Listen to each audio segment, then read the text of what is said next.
স্কুলে মারামারি হয়েছে, এই যে আমার এই বাচ্চা ছিল, ওই বাচ্চাকে ওই জন্য কেস দিছে। ম্যাডামের কাছে লেখাপড়া করতো, ম্যাডামের ইয়া আছে, বয়স 7 বছর হলো।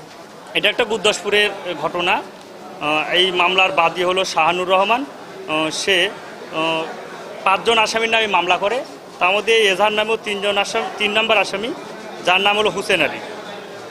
এজাহারে দেখা যাচ্ছে তার বয়স 21 বছর, কিন্তু প্রকৃতপক্ষে এই হুসেন আলীর বয়স মাত্র 7 বছর। আজকের এই বাদী প্রতিহিংসাবশত আজকের এই ছোট এই শিশু বাচ্চাটাকে আসামি করে, এবং যেখানে সে 21 বছর বয়স দেখায়। আমি বাদীর নাম্বারে ফোন দিয়েছিলাম, বাদী উপস্থিত না থাকলেও তার স্ত্রী ফোনটা ধরে এবং সে দাবি করে যে না, তার বয়স 15 বছর। আমরা 21 বছর লিখলেও তার বয়স 15 বছর। আমি যখন তাদের কাছে জিজ্ঞাসা করলাম এই বাচ্চার বয়স তো 7 বছর, তখন বলে এই বিষয়ে আমি কিছু বলতে পারবো না, এটা আমরা জানি না। এই ছোট বাচ্চাকে আজকের এই বাদী প্রতিহিংসাবশত এই মামলার আসামি করেছে।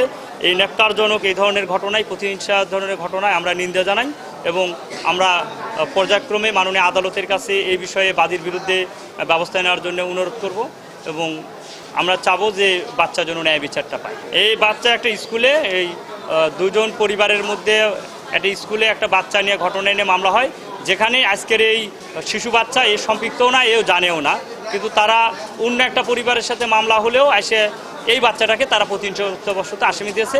এই বাচ্চা উক্ত সময় ধারাবাড়িশা স্কুলে ক্লাসরত ছিল মর্মে স্কুলের শিক্ষক একটা প্রতিবেদনও দাখিল করেছে। শিশু বাচ্চার যে বিষয়টি, মানে এখানে তো পাবলিক বাদী হয়ে মামলা করেছেন, মামলা আমাদের তদন্তাধীন রয়েছে। শিশু আইন অনুযায়ী আমরা যে তদন্তের যে বিষয়টি এবং নিরপেক্ষভাবে সুষ্ঠু তদন্ত যাতে হয় সেভাবে আমরা আমাদের আয়োগকে দিক নির্দেশনা প্রদান করছি।